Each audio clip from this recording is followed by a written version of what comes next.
Nuova vittima della strada questa mattina, la quarta in 3 giorni. A perdere la vita nel Trevigiano una sessantenne di Bassano. Con la sua auto si è scontrata frontalmente contro un tir. Nuovo caso di meningite in provincia di Treviso, cinquantenne con otite cronica ricoverato al Cafoncello. Non si tratta di un ceppo contagioso, quindi non è necessaria alcuna profilassi, fa sapere l'ULSS. La Lega strappa Mogliano al centro-sinistra per 45 voti, tanto è bastato a Davide Bortolato per scalzare la sindaca uscente Carola Arena dal Partito Democratico. Il governatore Zaia commenta il voto. Nella Marca la Lega ha 75 comuni, una quarantina in più di prima. Ai nuovi eletti l'augurio di fare il meglio per i cittadini. E proprio un anno fa la vittoria al primo turno di Mario Conte, che oggi stila il suo primo bilancio, fiero innanzitutto del salvataggio del teatro. Assemblea regionale della Cisla Mogliano, il segretario Anna Maria Furlan. In autunno manovra apocalittica e poi appoggio all'autonomia del Veneto e alla Pedemontana. Previsto ancora maltempo sul Veneto, la Protezione Civile dichiara lo stato d'attenzione fino a mercoledì mattina. Potrebbero verificarsi temporali anche forti con locali allagamenti e frane. Buonasera e ben ritrovati con l'edizione di Treviso dei telegiornali di Antenna 3. Nuova vittima sulla strada questa mattina, la quarta in soli 3 giorni. A perdere la vita postioma una sessantenne di Bassano che con la sua auto si è scontrata frontalmente contro un tir. Potrebbe aver avuto un malore la conducente della Ford Ka che questa mattina poco dopo le 11 ha sbandato invadendo la corsia opposta sulla quale sopraggiungeva un tir. Nell'impatto frontale l'automobilista Roberta Gastaldello, 60 anni, di Bassano del Grappa, è morta sul colpo. L'incidente è lungo la bretella della Postumia Romana, a nord di Postioma di Paese, ai confini con Trevignano. L'auto della sessantenne, con la parte anteriore accartocciata, è finita a bordo strada, mentre il mezzo pesante, condotto da un camionista vicentino di 39 anni, nel tentativo di evitare lo scontro, ha terminato la sua corsa nel fossato al lato della carreggiata e si è reso poi necessario l'impiego della gru e del carro attrezzi per recuperarlo. La dinamica del sinistro, ricostruita dalla polizia stradale, intervenuta sul posto insieme a vigili del fuoco e SUEM 118, conferma che la vettura, che procedeva da Musano in direzione Treviso, ha invaso l'altra corsia senza un apparente motivo. Lo schianto non ha lasciato scampo alla conducente e la Marca è costretta a contare la quarta vittima in soli 3 giorni, anche se in questo caso tutto porta ad attribuire a una distrazione, più probabilmente a un malore, le cause dell'incidente. Ma su questi aspetti sarà ora l'autorità giudiziaria a fare luce. Roberta Gastaldello abitava con il marito in via Montecengio, nella parte nord di Bassano del Grappa, dove la notizia della sua morte improvvisa ha lasciato nel dolore i familiari e i tanti che la conoscevano. È stato dunque un ennesimo incidente stradale, quello di oggi, che è arrivato dopo un fine settimana drammatico sulle strade della provincia trevigiana. L'ultima vittima sabato sera, una giovane mamma di Santa Lucia di Piave, falciata in moto fuori dal casello dell'autostrada a Vittorio Veneto. La mattinata trascorsa con il figlio tredicenne, poi sabato sera il tragico schianto in sella alla sua amata moto sul Fadalto. Chiara Bernardi, 42 anni, di Santa Lucia di Piave, è la terza vittima di un fine settimana tragico per la Marca trevigiana sulle strade. La 42enne, dipendente dell'azienda di raccolta rifiuti della sinistra Piave Savno, attiva nella politica locale, è stata centrata da un'auto che si è immessa sulla statale proprio mentre sopraggiungeva la sua Kawasaki. L'impatto violento è stato fatale alla donna, rimasta senza vita sull'asfalto. Chiara Bernardi era originaria di Tarzo, ma risiedeva con il figlio a Sarano. Dolore tra chi la conosceva e chi lavorava fianco a fianco. Il presidente di Savno, Giacomo De Luca, ha raccontato commosso di averle raccomandato di essere prudente sulla strada proprio nelle ore prima del sinistro. Sarà la Procura della Repubblica ora ad accertare eventuali responsabilità, aprendo a carico del conducente della vettura un'inchiesta per omicidio stradale. Nuovo caso di meningite in provincia di Treviso. Non si tratta fortunatamente di un ceppo contagioso e quindi non è necessaria la profilassi, fa sapere l'ULSS 2. Sentiamo. Febbre molto alta, forte mal di testa e dolore retronucale. Un 50enne residente nell'Interland di Treviso è ricoverato nel reparto malattie infettive del Cafoncello per meningite. L'uomo, che soffre di otite cronica, è giunto domenica nel tardo pomeriggio al pronto soccorso ed è stato sottoposto a tutti gli accertamenti che hanno portato alla diagnosi di meningite da Haemophilus influenzae. L'ULSS 2 rassicura: nulla a che vedere con le febbri anche elevate che in questi giorni stanno interessando diversi adulti e bambini nella Marca. Il paziente ha iniziato la sintomatologia con il dolore all'orecchio, dopo 2 giorni ha avuto febbre elevata, mal di testa e dolore retronucleare. A quel punto si è recato al pronto soccorso e lì si è ipotizzata uno stato di meningite collegata proprio all'otite in atto. Per questo tipo di meningite non sono previsti provvedimenti di sanità pubblica. Questo batterio non è in grado di dare epidemie. Tra l'altro abbiamo avuto pochi casi collegati con le otiti date da Haemophilus influenzae, perché per la maggior parte in questi anni erano collegati a infezioni da pneumococco. Questo batterio non richiede delle profilassi. La politica ora con il secondo turno delle amministrative a Mogliano. La Lega strappa al centrosinistra il comune per soli 45 voti. Tanto è bastato a Davide Bortolato per scalzare la sindaca uscente Carola Arena del Partito Democratico. Mogliano si è svegliata oggi con il mercato settimanale e un nuovo sindaco.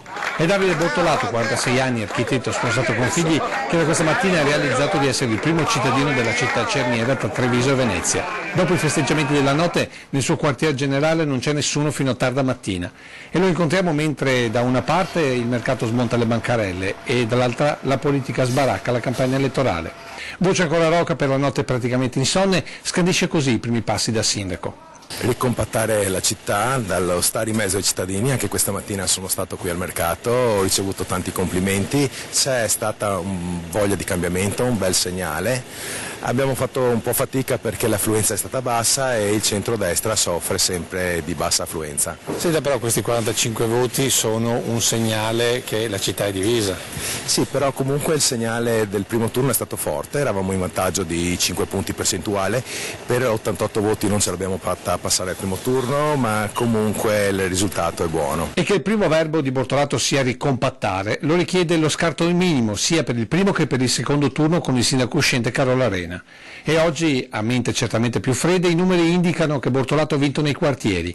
Per la precisione è stato Campocroce a dare la svolta, perché nonostante il supporto forte di Bonisiolo, all'ultimo seggio Carola Arena era in vantaggio di oltre 70 voti. Senta, secondo lei cos'è che ha fatto la differenza in questo secondo turno? Proprio lo stare in mezzo alla gente, quello che non ha fatto la parte avversaria. Noi siamo con i cittadini, saremo sempre moglianesi, saremo un'amministrazione che starà in mezzo alla gente. Ed è forse proprio il peccato originale del sindaco uscente, che ad esempio ieri sera non ha incontrato l'avversario per la stretta di mano di rito e che oggi l'unica sua presenza era sui cartelloni della zona centro-sud della città. Scherzosamente Bortolato la definisce l'arena rossa più fedele all'ex sindaco, ma che però il neoeletto sin d'ora spera di conquistare con la concretezza fatta di maggiore sicurezza, rilancio del piccolo commercio e non solo. Subito un piano della viabilità e dei parcheggi, si soffre in centro storico soprattutto di questa carenza di parcheggi, dobbiamo trovare delle soluzioni assolutamente per dare spazio a nuovi posti auto. Ed ora sentiamo insieme il commento sul voto e l'augurio del governatore Zaia. Beh, direi che è andata bene, no? Noi abbiamo 75 comuni, ne abbiamo una quarantina in più rispetto a prima. Il PD oggi ne ha 109, ne ha persi una quarantina, anzi ne ha persi poco più di 40, quindi ha diminuito di almeno un terzo il numero dei comuni. Chi vince di queste elezioni è la Lega, che arriva a 75 comuni con più 35 comuni rispetto all'inizio. Grande soddisfazione dunque? Beh, direi di sì, è un bel lavoro e il mio in bocca al lupo a tutti i sindaci. Da oggi non c'è più campagna elettorale e quindi lo in bocca al lupo veramente a tutti i sindaci perché poi facciano il meglio e auguro a tutti di ottenere ottimi risultati in maniera tale che poi i cittadini, che sono i nostri riferimenti, i nostri azionisti di riferimento, possano avere le risposte che si meritano dai territori. Ed ora il commento al voto di Laura Puppato del Partito Democratico, con il quale si è candidata alle europee di 2 settimane fa. È anche da fare un'analisi, secondo me, esattamente del flusso dei voti tra il primo turno e il secondo turno. Ci sono casi eclatanti.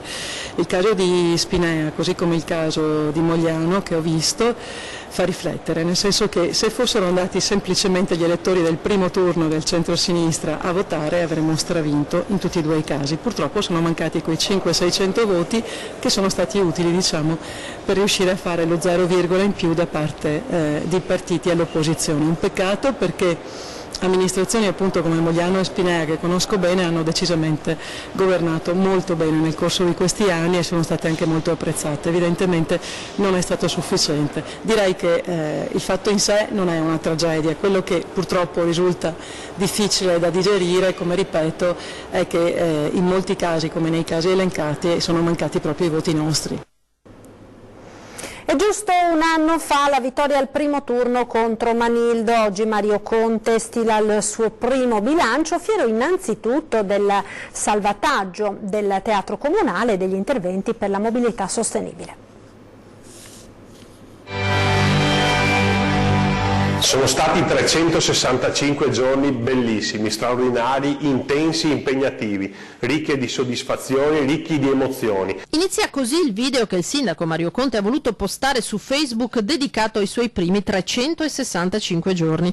Un anno fa oggi vinceva il primo turno alle elezioni contro l'uscente Giovanni Manildo. Il suo bilancio è totalmente positivo, questo, dice, non è un punto di arrivo ma un trampolino per altri 4 anni intensi. Mi piace ricordare la grande attenzione nei confronti dei quartieri, la grande attenzione rivolta al sociale, alle scuole, agli anziani, ma anche il grande salvataggio del teatro comunale e questo grande progetto culturale, turistico che vedrà protagonista la nostra città. Tante comunque sono le cose da fare, i primi 365 giorni sono passati, ma questo è un punto di partenza. La squadra funziona, ringrazio i cittadini perché ogni giorno mi trasmettono tantissimo affetto attraverso le loro osservazioni, i loro ringraziamenti e anche attraverso le loro critiche. Vi chiedo di continuare a farlo perché noi siamo qui a disposizione e a vostro servizio. Promuove anche la squadra, dunque, Conte, che aveva annunciato una verifica allo scadere del primo anno di mandato. Dobbiamo migliorare il dialogo tra di noi perché dopo un anno di rodaggio cominciamo a conoscerci anche da un punto di vista caratteriale, però sono assolutamente soddisfatto per il lavoro che stanno facendo,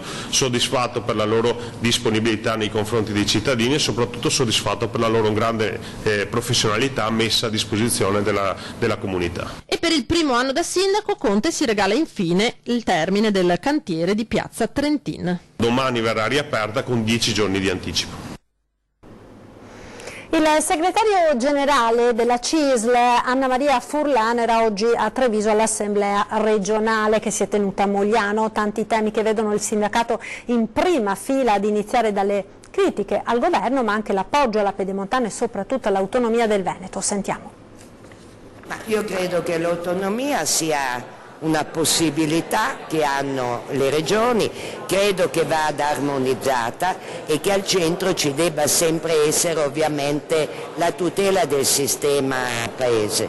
Anche la CISL dice sì all'autonomia del Veneto e lo fa dall'Assise di Mogliano, dove la segreteria regionale ha organizzato l'assemblea organizzativa alla presenza del segretario nazionale. Sindacato pronto a studiare e a condividere il percorso per competenze. Noi siamo prontissimi a discutere, a verificare, a capire meglio cosa può funzionare molto meglio nel Paese se viene affidata alle regioni e cosa invece deve rimanere allo Stato perché significa l'unità del Paese. Sindacato invece molto critico nei confronti del governo per le scelte economiche. Ancora oggi abbiamo un dato negativo di crollo della produzione industriale.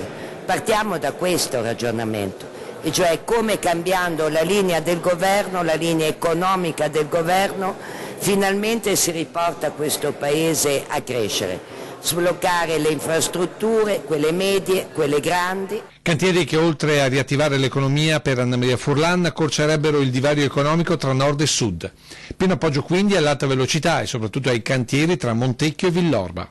a partire dalla TAV, ma non solo la TAV, la Pedemontana Veneta, quella lombarda, e per il sud abbiamo ancora la linea ferroviaria dei tempi dei Borboni. Aver bloccato tutte le opere infrastrutturali, in modo particolare quelle che collegano il sud al nord e il nord al resto dell'Europa, è stato un disastro per l'economia del Paese.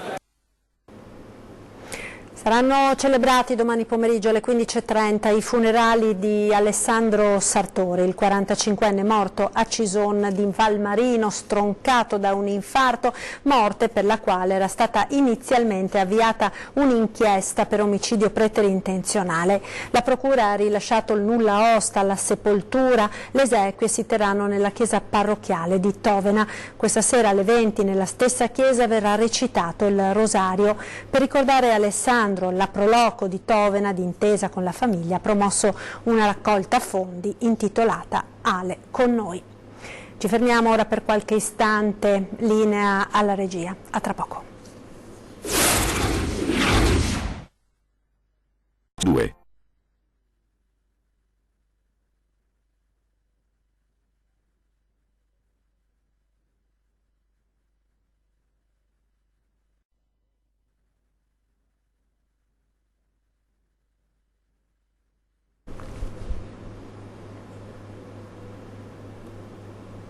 Eccoci nuovamente in studio con l'edizione trevigiana dei nostri TG. Parliamo ora del quartiere di San Liberale. Cassugana annuncia il quartiere diventa smart presentando il progetto di riqualificazione dell'intera area. Sentiamo. Noi abbiamo sempre sostenuto che un elemento fondamentale per la nuova mobilità, il nuovo progetto di viabilità trevigiano, passa attraverso la bicicletta. Ed ecco dunque come la giunta di Cassugana si immagina le nuove piste ciclabili che verranno realizzate in via Cisole e viale Europa, uno dei tasselli della riqualificazione del quartiere di San Liberale, rifacimento dell'impianto di illuminazione, ricostruzione dei marciapiedi, predisposizione per i successivi allacciamenti ad acquedotto e fognatura. Lavori per 500.000 euro più il 1.900.000 euro delle piste ciclabili, progetti che trovano un cofinanziamento dal bando ministeriale per l'incentivazione della mobilità urbana sostenibile. Siamo riusciti con una strategia d'azione complessiva ad utilizzare quelli che sono dei fondi che il Ministero mette a disposizione per la mobilità sostenibile e quindi il miglioramento della vita dei nostri cittadini. Il fondo era di 600.000 euro, abbiamo fatto una richiesta di 598.000 euro, era dato al quartiere San Liberale particolarmente perché c'erano tutta una serie di caratteristiche che venivano richieste nel fondo, nelle richieste di fondo, e questo progetto particolarmente si sposava col tipo di richiesta. Partiamo da queste due piste ciclabili che saranno l'inizio della ciclopolitana, una grande rete di piste ciclabili che saranno colorate, che saranno segnalate per rendere la bicicletta un vero e proprio strumento di mobilità alternativo. È la prima volta che una giunta prende in mano un intero quartiere per riqualificarlo. Quindi siamo partiti dall'ultimo stralcio del marciapiedi di San Liberale, quindi via Sicilia, via Lazio, via Toscana, via Tra Venezie, per la riqualificazione integrale con la sostituzione integrale anche dell'illuminazione e il rifacimento della rotatoria in via Cisole, quella che adesso rimane ancora di forma quadrata. Poi l'adeguamento della rete idrica e fognaria e l'allacciamento al depuratore. Così il quartiere di San Liberale sarà un quartiere integralmente riqualificato e dotato di nuovi sottoservizi. Lutto a Villorba, si è spento a 79 anni Sergio Serena, papà del sindaco Marco Serena. I funerali verranno celebrati mercoledì 12 giugno alle 10 nella chiesa parrocchiale di Fontane. Il corteo funebre partirà dalla casa dei Gelsi. Vicinanza al sindaco e alla sua famiglia per questo lutto da tutta la Marca. Ed ora a Roncade, dove nei giorni scorsi è stato inaugurato un nuovo ufficio di Ascotrade e Piave Servizi, dove si è parlato anche di qualità dei servizi erogati. Si è parlato anche di qualità dell'acqua a Roncade all'inaugurazione del nuovo sportello multiservizi allestito in via Vecellio da Ascotrade e Piave Servizi. Lo spunto è venuto dalle voci sulla non potabilità dell'acqua di rubinetto a Conegliano nei giorni scorsi, messe poi a tacere dalle controanalisi di laboratorio. Non lanciamo messaggi allarmisti, l'acqua nostra è un'acqua estremamente sicura, viene controllata 5 volte al giorno, addirittura da quasi tutte le nostre fonti non viene neanche clorata, perché i protocolli delle UIS, e sottolineo i protocolli delle UIS che sono tra i più rigidi al mondo, ci dicono che non serve clorarla, viene controllata 5 volte al giorno, ne risponde una struttura di 160 dipendenti, ne rispondono laboratori certificati e ne rispondono io con la mia testa. Così il presidente di Piave Servizi Bonet, che insieme al presidente di Ascotrade Stefano Busolini e al sindaco di Roncade Pieranna Zottarelli ha inaugurato il nuovo ufficio aperto il lunedì e il giovedì mattina e pomeriggio. Nell'epoca dell'online, del progressivo allontanamento fisico tra clientela e gestori, qui si va in controtendenza. E quindi la possibilità per tutti coloro che hanno contratti in essere o che devono cambiare i loro contratti o farne di nuovi, di poter avere un punto vicino nel proprio territorio, quindi con un risparmio sicuramente di tempo, ma anche con un risparmio nella mobilità, e questo va bene sempre. 21 gli uffici Ascotrade che si stanno trasformando in multiservizi. Il percorso prosegue e ce ne saranno ancora in futuro, anche nel breve, sempre con utilities del territorio, perché crediamo che la vera differenza la riusciamo a fare nei confronti dei nostri cittadini unendoci, quindi unendo le forze, migliorando i servizi, facendo risparmiare tempo ai cittadini. Ed ora lo sport con il basket, finale playoff di Serie A2 alle porte, gara 1 si giocherà domani alle 21 al Palaverde.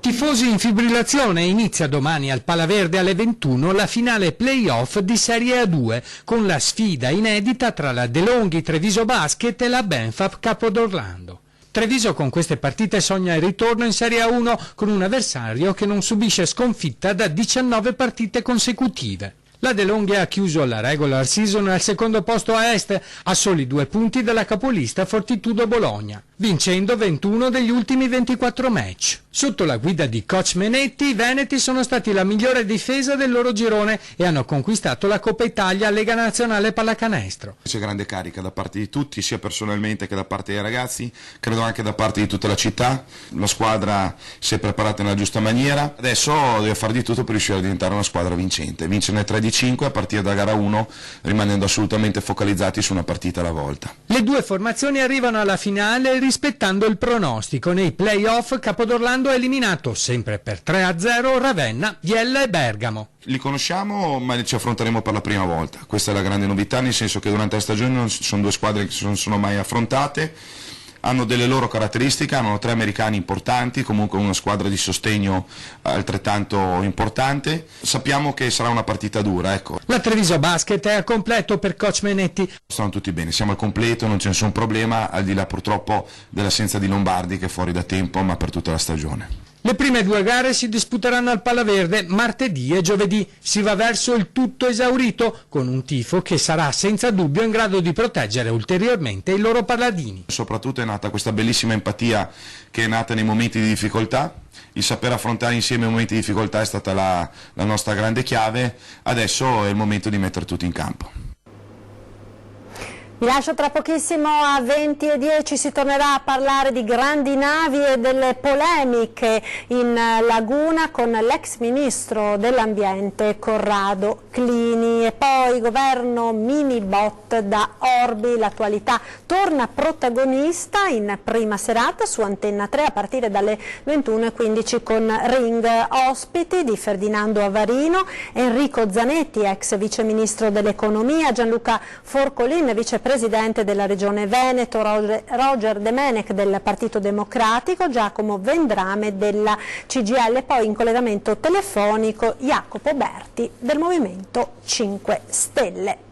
E siamo al termine di questa edizione, come sempre in chiusura ci lasciamo con le previsioni del tempo, con il meteo. Non ci sono buone notizie per la nostra regione perché nelle prossime ore sono probabili precipitazioni anche a carattere di rovescio o temporale, soprattutto nelle zone montane e nella pianura centro-occidentale. Proprio per questo la Protezione Civile del Veneto ha dichiarato lo stato di attenzione sino alle 8 di mercoledì 12 giugno per il possibile verificarsi di temporali localmente anche intensi che potrebbero creare dei disagi al sistema fognario e lungo la rete idrografica minore. In tutto il Veneto si segnala anche, soprattutto in Pedemontana, la possibilità di innesco di fenomeni franosi.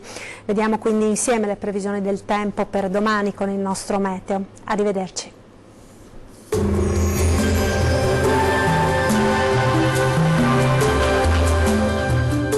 Tonus Laboratorio del Piede, centro altamente specializzato nella costruzione di plantari su misura, dedica nuove tecnologie di rilevazione dei carichi posturali per dare voce alla filosofia di benessere che lo caratterizza. Ben ritrovati al meteo. Prosegue il bel tempo sulle nostre regioni dove avremo anche un clima decisamente caldo, ma vediamo il dettaglio di martedì 11 giugno. Sul Veneto sarà ampiamente soleggiato ovunque, con cielo al massimo poco nuvoloso. Dal pomeriggio, tuttavia, non si escludono dei veloci acquazzoni sui rilievi bellunesi. Temperature minime tra 15 e 21 gradi, massime comprese invece tra 26 e 31 gradi. Spostiamoci ora sul Friuli Venezia Giulia, dove sarà soleggiato anche qui su tutti i settori, ma anche in questo caso saranno possibili dei temporali sui monti, specie su quelli dell'Udinese. Temperature minime tra 20 e 23 gradi, quindi dei valori minimi piuttosto elevati, valori massimi invece oscillanti tra 28 e 32 gradi. Raggiungiamo infine il Trentino Alto Adige. Il tempo sarà asciutto e stabile quasi ovunque al mattino, durante le ore pomeridiane si accenderà l'instabilità con qualche precipitazione sui settori meridionali. Temperature minime sui 17 gradi, massime oscillanti tra 31 e 32 gradi. Bene, dal meteo di Antena 3 per ora è tutto, vi do appuntamento al prossimo aggiornamento. Arrivederci.